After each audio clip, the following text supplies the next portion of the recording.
dans le monde entier. Que Dieu vous bénisse.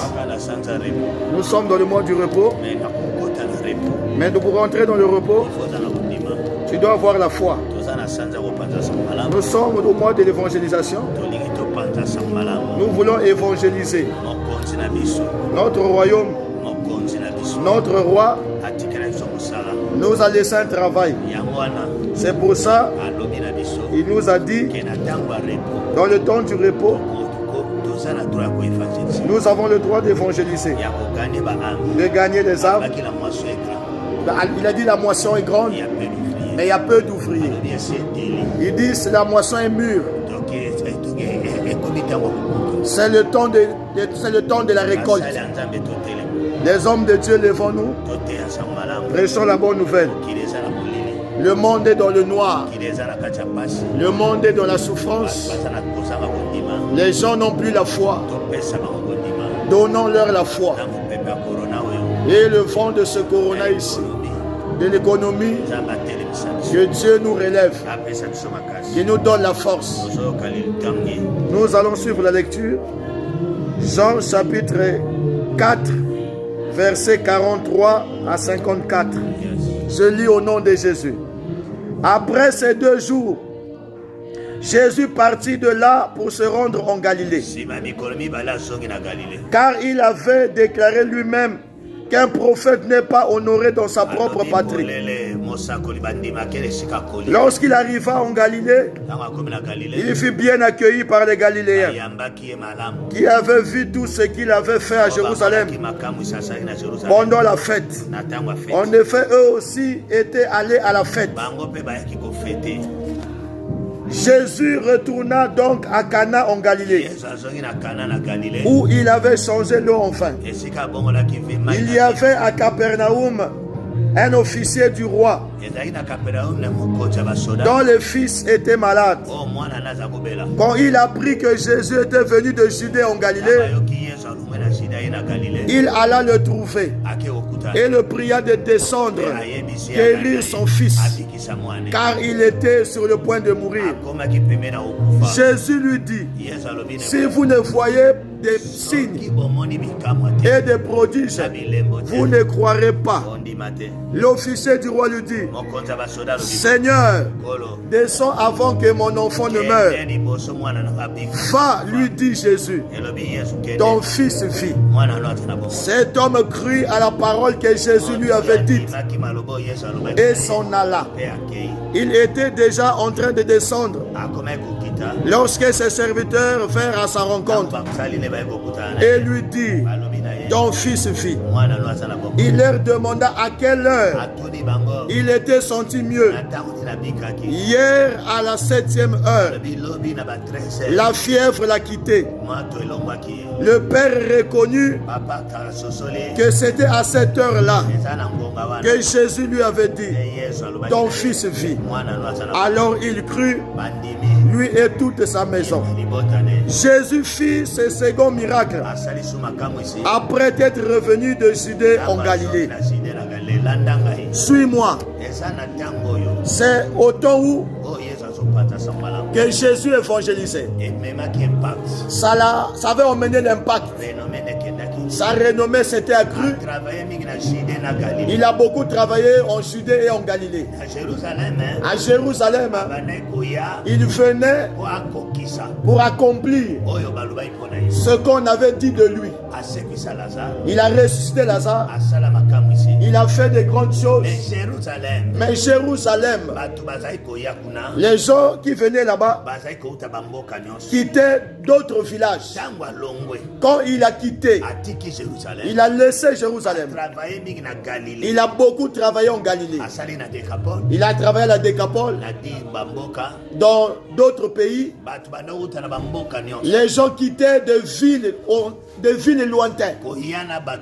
Ils venaient avec des malades pour qu'ils soient guéris. Un homme de Dieu, homme de Dieu, écoute-moi. Reviens dans l'évangélisation. Reviens dans la prédication. Reviens dans le feu que tu as fait. Reviens dans la puissance que tu avais de démontrer la force de Dieu. Pourquoi tu t'es découragé? Pourquoi tu as abandonné? Pourquoi tu t'es abaissé? L'œuvre est à toi. Elle est entre tes mains. Efforce-toi. L'œuvre de Dieu que Dieu t'a donné et le ministère ne change pas. Jésus n'avait pas changé. Il guérissait. Là où il n'y a pas de miracle, là où il n'y a pas de signe, le nom de Jésus ne peut pas être élevé. C'est pour ça que nous voyons aujourd'hui il y a la baisse dans toutes nos églises. Nous ne travaillons pas dans les tic-au-tac. Nous n'avons pas le Dieu du tic-au-tac. Jésus guérissait à l'instant même. Même en aveugle. Quand il n'a pas bien vu, il a touché encore. Je vois comme si tu es découragé. Jésus n'est pas découragé. Jésus n'a pas vieilli aussi. Jésus ne s'est pas fatigué. Jésus, le centenaire ne l'avait pas suivi pour rien. Il avait appris. Il avait vu comment il opérait. Mais je veux te montrer que dans ton ministère, tu peux développer la grâce de travailler la foi, de travailler ta foi, même de loin. Amen. Beaucoup des enfants de Dieu aujourd'hui ne savent pas que Dieu opère aussi de loin.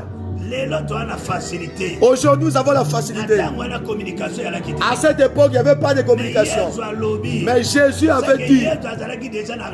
Ça veut dire que Jésus avait déjà l'esprit de la connexion. Amen. Il y avait déjà le Wi-Fi en Jésus. Il avait ça. Parce que quand l'enfant était guéri, il voulait avoir la connexion pour savoir si c'était opéré directement. La technologie est venue après. Dieu était déjà devant. La science est arrivée après. Les radars sont venus après. Nous avons la croix. Tout s'opère par la croix. Toi qui as mal dans le corps, tu me suis. Toi qui n'arrives pas de marcher, de faire quelque chose. Il lui a dit, je ne me déplacerai pas. Je n'irai pas avec toi. Mais va, tu vas les trouver guéris. Il a fait ça à la veuve cananéenne. Elle a fait ça à la syro-cananéenne. Amen. Il a dérangé pour son enfant. Il lui a dit, va, ta foi t'a sauvé. Il a trouvé son enfant guéri. Arrête avec ce comportement-là de prier sur les gens, près des gens. Non, même de loin. Même au téléphone. Je bénis beaucoup les hommes qui font ça. Moi, je travaille beaucoup dans les audios. Moi, je prie beaucoup pour les gens. Je vois les impacts.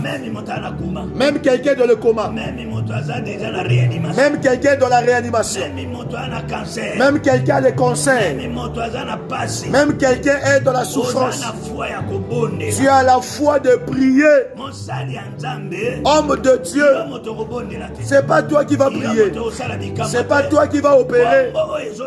Le nom qui sort de ta bouche, c'est ça qui a la force d'opérer. Pourquoi tu as peur? C'est pas toi qui vas opérer, c'est Jésus qui va opérer. Élève le nom de Jésus. Montre aux gens le nom de Jésus. Il lui a dit, j'aime à la fin de l'histoire, quand il est revenu à la maison, les serviteurs lui ont dit, ton fils vit. Tel que Jésus avait dit, tel aussi les serviteurs lui ont dit, ton fils vit. Ça a guéri sa famille, mais ça a emmené la renommée. Celui qui était païen a cru en Jésus. Si vous regardez dans d'autres versions, on a dit aussi, il avait abordé. Il est parti l'aborder. Après il a supplié. Retiens ces deux choses. Tu es un homme de Dieu. Tu es fidèle. Tu ne parles plus avec Dieu. Tu ne supplies plus Dieu. On a vu ça à Jairus. Amen. S'il n'avait pas supplié Jésus, sa fille n'allait pas ressusciter. Jésus a la compassion de guérir, d'élever. Toi, tu es devenu trop orgueilleux. Tu ne rencontres pas les gens. Tu ne reçois pas les gens. Tu ne pries pas pour les gens. Tu es devenu trop orgueilleux. Or, toi, tu viens de rien. Pardonne-moi de te dire ouvertement.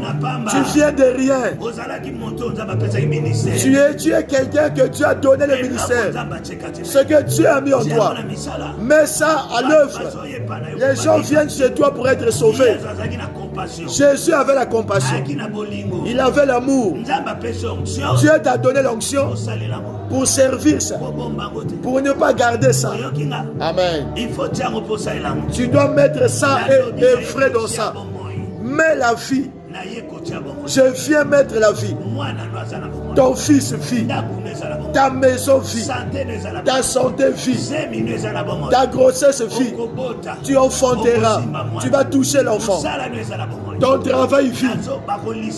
On ne va pas te licencier. On te nommera. On va t'élever. Tu vas commencer à travailler. Tu vas toucher l'argent. Tu seras béni. Rien n'est mort dans ta vie. Je te bénis. Au nom de Jésus. Amen.